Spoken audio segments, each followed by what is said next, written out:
Commissioner for the City of Grand Rapids. I'm Collene Lamonte. I am the State Representative for the 91st District. Candace Chivis. I'm the County Commissioner for District 17. District 17 is Southeast Grand Rapids. I'm Mary Alice Williams. I'm a member of Stop WOW, and I'm the president of the Nokomis Foundation in Grand Rapids. I've got a Bachelor of Arts from the University of Michigan. I graduated in 1992. I majored in history. I had, they didn't really have minors per se, but minor subject, I guess, would be English and political science. And then I finished all of my coursework towards an MA in medieval studies. I grew up in Grand Rapids, and I got my bachelor's degree in political and social science at Aquinas College, and a master's degree at Grand Valley State University in educational technology. I also got a Montessori certification, so I taught for Grand Rapids Public Schools, and prior to that I was a community organizer for the Easttown Neighborhood Association, and then eventually for the Baxter and the Southeast End Neighborhood Association. I graduated from Saginaw Valley State University with a Bachelor's of Science in General Science for education, secondary education.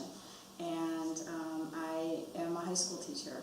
I taught sciences at Muskegon High School, and it was a great experience. I was fortunate enough to be trained in the International Baccalaureate program there and taught physics for the International Baccalaureate program.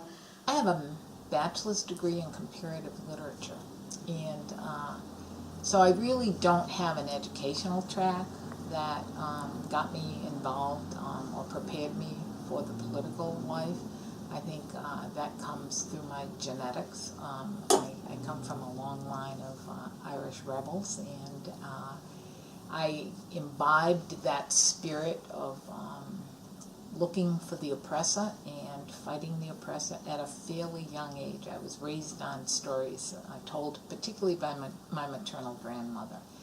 And as I went through school, I got a bachelor's degree on the 13-year plan. It took me a long time because the barricades were always more appealing than going to linguistics classes. And so while I was in college, I got very involved in civil rights and anti-war activity primarily. And the women's movement, the second wave of feminism, was beginning to emerge on the horizon out of some of the lived experiences that women had had as part of those two movements.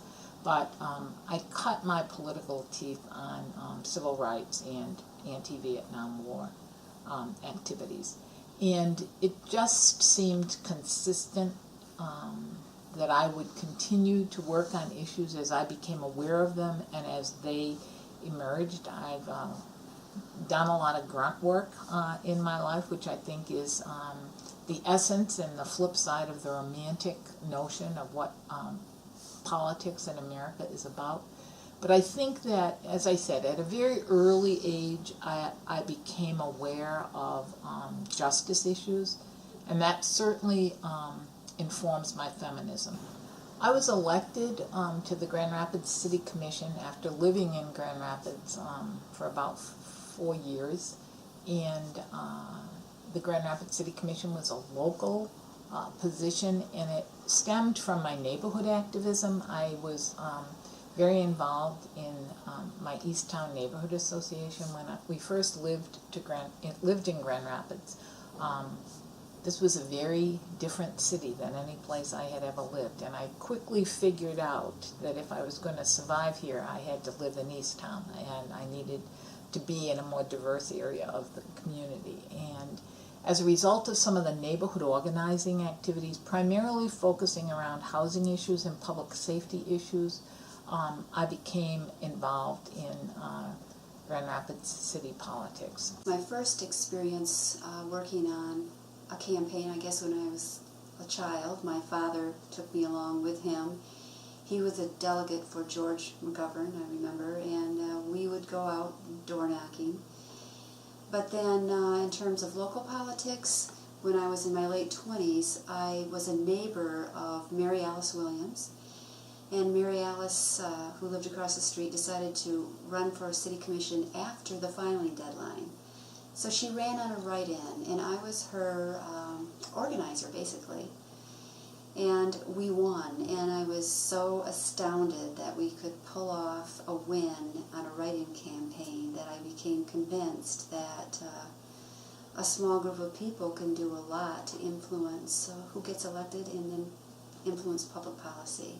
I started out working on the 2004 Kerry campaign, and then in 2006 I worked on the Jennifer Granholm's re-election, and I also helped a very dear friend and mentor of mine, Carol Hennessy, when she had run at that point, that was her 4th commission run, and she won. And every single time she had lost by less than 100 votes. I never had the opportunity or really sought out to work on anyone's campaign. I always supported political candidates that I thought would do the best job for the position that they were looking to hold. But it wasn't something that I went and volunteered or anything like that. So everything I did in this last year and a half has been completely brand new and a truly exciting experience.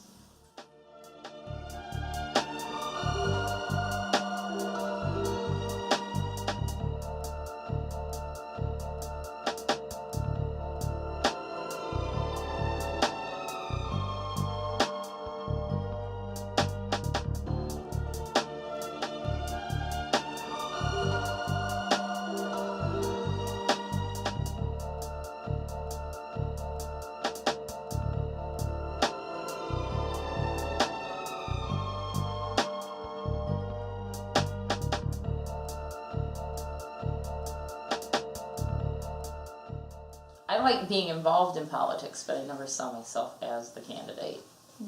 I never considered running for office, quite honestly. It was suggested, and I think PWA, the Progressive Women's Alliance, also had a lot to do with my being willing to take up the suggestion. PWA has been very supportive of progressive women candidates and educated us about the fact that few women, at least in my age group, considered running for public office. That typically we did have to be asked. We went to the White Rabbit Bar, which was kind of a liberal hangout, and after one beer somebody said, "You ought to run for city commission." And after 2 beers it sounded like a good idea. And the only problem was that it was literally the day after the deadline to file the papers, which meant that if I was going to do it, we had to do it as a write-in. And even though I knew better, after the 3rd beer it sounded like a brilliant idea. But the reality was there were a lot of neighborhood people invested in that campaign, and they made it happen. For me, it really was like the summer of 2008. I was working on Reverend Dean's re-election campaign, and I was in the office with one of Reverend Dean's campaign workers, a man named Rick Crickwa. Very, very, very, very intelligent guy. He could break down polling data better than anybody I've ever met. And we were just kind of chit-chatting, shooting the bull, and he happened to put the bug in my ear. "Gee, Candace, you know that you could probably run for your district. You live in this district where there's a situation right now. You know that if you ran in 2 years, you'd probably have a pretty good chance at winning." And it just kind of stuck in my craw. And I really started thinking, yeah, maybe I should do this. So my next step was that I asked my good friend Brandon Dillon to meet me for lunch because I wanted to bounce it off him. And he said, "I think that's a really good idea and I think you should do it." And then there were a couple of other people I wanted to bounce the idea off of, and they thought it was a very good idea. And then at that point, I went through the White House Project's Michigan Go Run, which is a fantastic program. The White House Project has shut down, but I believe they're still doing Michigan Go Run and doing Go Run campaign preps. And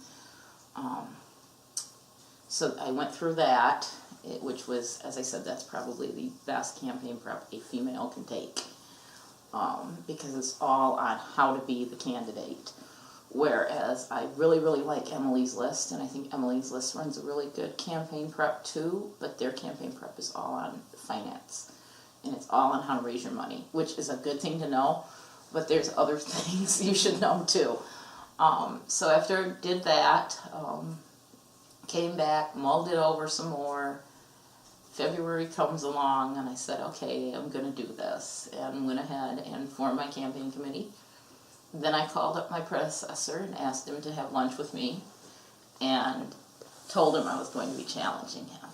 When I decided that I needed to be that voice and just try to do something that was going to make a difference for the people in our state, I really didn't know where to start. And the first thing that I ended up gravitating towards was the petition campaign that was going on for the emergency financial manager.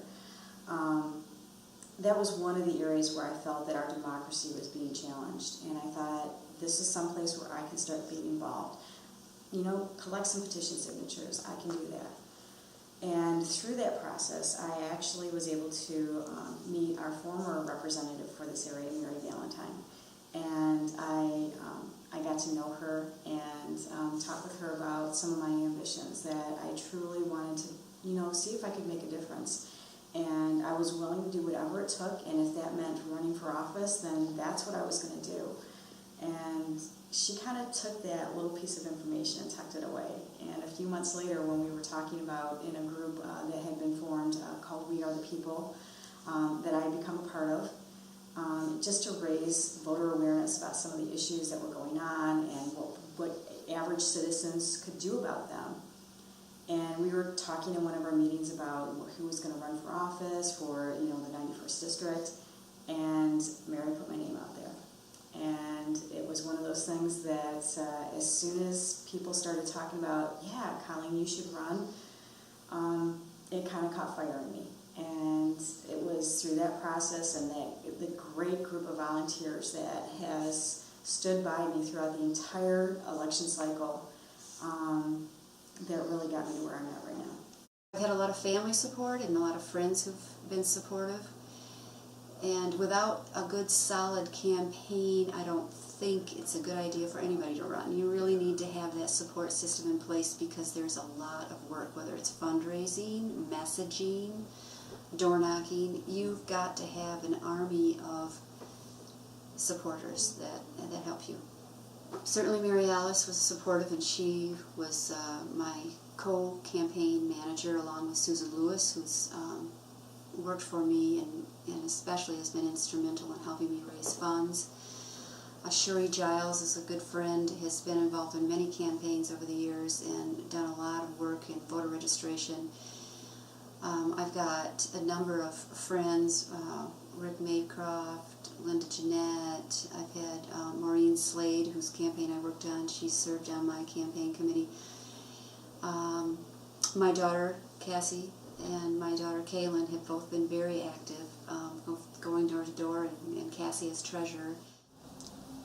I have a very supportive and enlightened husband, and you know, he may have rolled his eyes when I called from the White Rabbit, because he had gone home to take care of my 2 children who were too young to stay up late and go to the White Rabbit bar. He had gone home to put the kids to bed, and I called and I said, you know, there are people here who think I should run city commission. And he said what he always says: do whatever you think you need to do.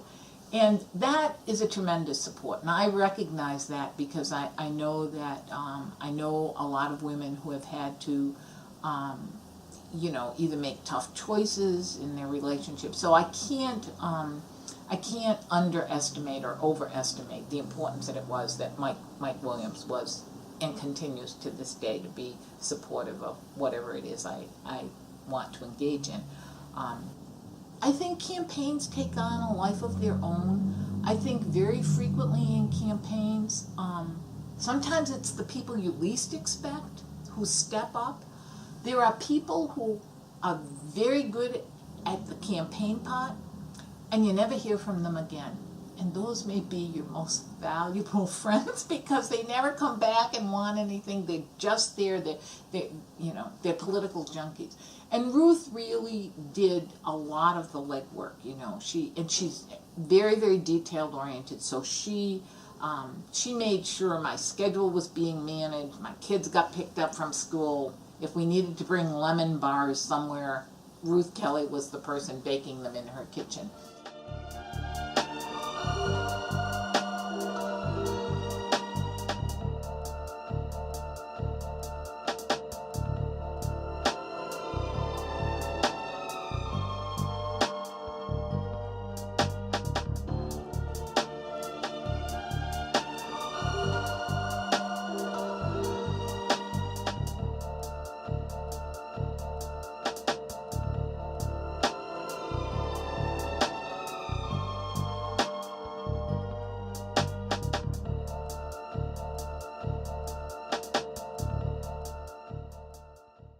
Unfortunately, we don't have a lot of women in public office. And if you look at the numbers around the country, it's pretty discouraging. I thought 30 years ago that by now we would have many more women in office. So certainly it's a challenge, and I think women have to pretty much sometimes push our way in because of the nature of the political process. One person will work on a campaign, and then there's a sort of a promise that, okay, now it'll be my turn to run. And you don't often find that women are in that pipeline. So you have to push your way in, and you will get pushback. So it's important to be prepared for that and be ready to just say, we have to do this. If we don't, our voice won't be heard. And in terms of public policy, I absolutely think women have a different voice. We have need to be involved because we need to talk about equal pay, we need to talk about women's reproductive rights and needs in the healthcare industry. We certainly need to, and I think we bring to the table concerns about family and leave time, and that's healthy for everyone, men and women alike. So I think women need to be there because we need a balance, and it's another voice. It's brings diversity to the table. And we certainly we're not there yet with that either. So I think gender is really important, and it brings a healthier set of public policies if we can involve more people, because we're going to serve more people. That's what public policy is all about, and public service is all about, that you're serving everyone, not just a select group. We have a different perspective, and a lot of times things that are being discussed affect us directly. I mean, when you talk about the health department, I mean, that was one of the reasons I ran once I started thinking about it, is that when my son was small, I had been a WIC client. I said, how are you going to have all these individuals deciding on the budget for WIC and the budget for the health department, and none of them have ever utilized the program?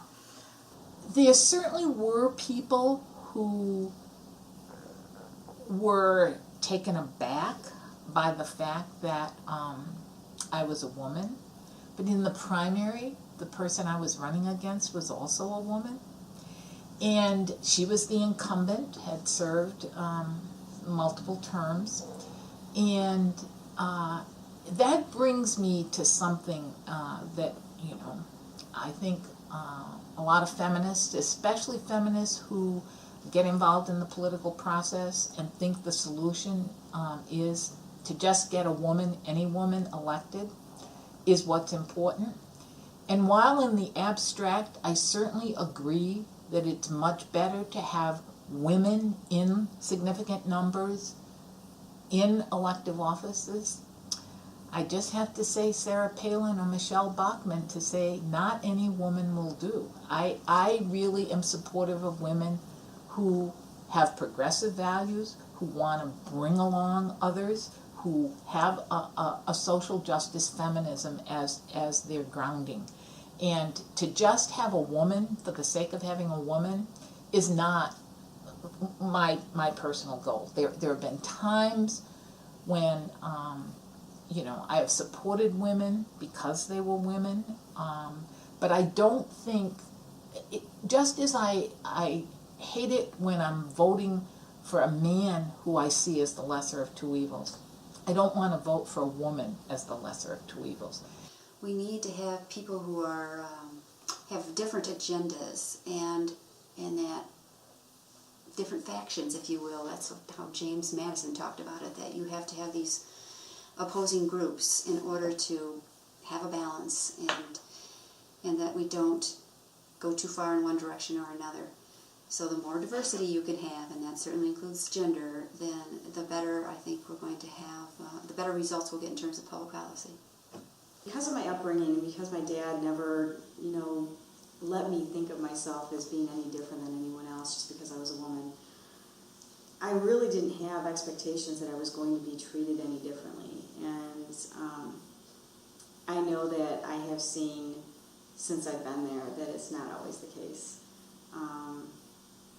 Trying to get yourself heard and taken seriously can be a challenge sometimes with some of the people that you encounter in the political process. And I'm not sure if that's because I'm a woman, but it's definitely something I've perceived. I think it's one of those things where you just have to continue to put forth your ideas, support them with good facts and data, and just try to stay on top of the issues as much as you can. When you can speak intelligently about an issue and you have the data and facts to back you up, I don't know that anyone can continue to not take you seriously. So it's important to know that you're on top of your game and that you know what you're talking about. I think that the best advice I can give is that you work on other people's campaigns, both issue campaigns, of course, as well as individuals running for office. But you don't want to go into this naive because it'll be, really a waste of your time and other people's resources. You have to understand how much money you need to raise. You have to understand how much time it'll take. And, of course, you need to do your homework. You really need to brush up on, as best you can on city issues. And the way to do that is to be involved on city boards or county boards, whatever office it is that you're interested in running for, and work at the grassroots level. If you don't have that, it's almost like street credibility. I think that it's much more difficult to run, not only in terms of getting attention of voters, but also just of being successful in what you're going to do. Because if you want to get good policy changed, you have to be working with groups that are driving that policy, and not thinking that you can go in there and you can just say, well, I want to do this, and you're going to find consensus around the table. People have to be convinced, and they need to be convinced with good data, and they need to be convinced with pressure from large groups of people, organized groups of people. That very grassroots level, which I think personally is a very good place for people to cut their teeth. For me, all politics really is local, no matter what. It's political, how much you pay for a loaf of bread and how much police protection comes to your block. To this day, I firmly and passionately believe that it is incredibly important for good people, progressive people, to get involved in politics at every level. You can do this. This is something that you can do. It takes some hard work. It takes some passion, it takes some dedication, but if you have it within you, if you feel strong enough about, issues that are going on in your area, in your state, in your county, in your community, you can do this. You need to go and start getting involved. Volunteer, find out what it's like to be on a campaign. Meet people in your community that are already politically active. Find out what it is that you need to do and go and do it, because it's a tremendous experience. I've had the opportunity to meet some wonderful people. I've learned so much since I've been in office. I've only been in office for 4 months, and I've learned so much. It's an awesome opportunity. It is a great experience to have. If you have the passion in you, go and do it. Go ahead and do it. That's the best thing, is you just kind of got to jump in and get your feet wet and go for it. I really feel like we have to flood the electoral plains with women so that our children see women in office. If we don't do that and take the risk of even losing, which I did the first time around, then we just will not have women role models, and we need them to encourage our daughters to run. Anyone can do this. It doesn't take a special skill set. if you're passionate enough, if you have enough hard work in you, and you really want to make a difference, you can do this. Anyone can do this. And we need to have more women in office that are making their voices heard. So go out and get it done.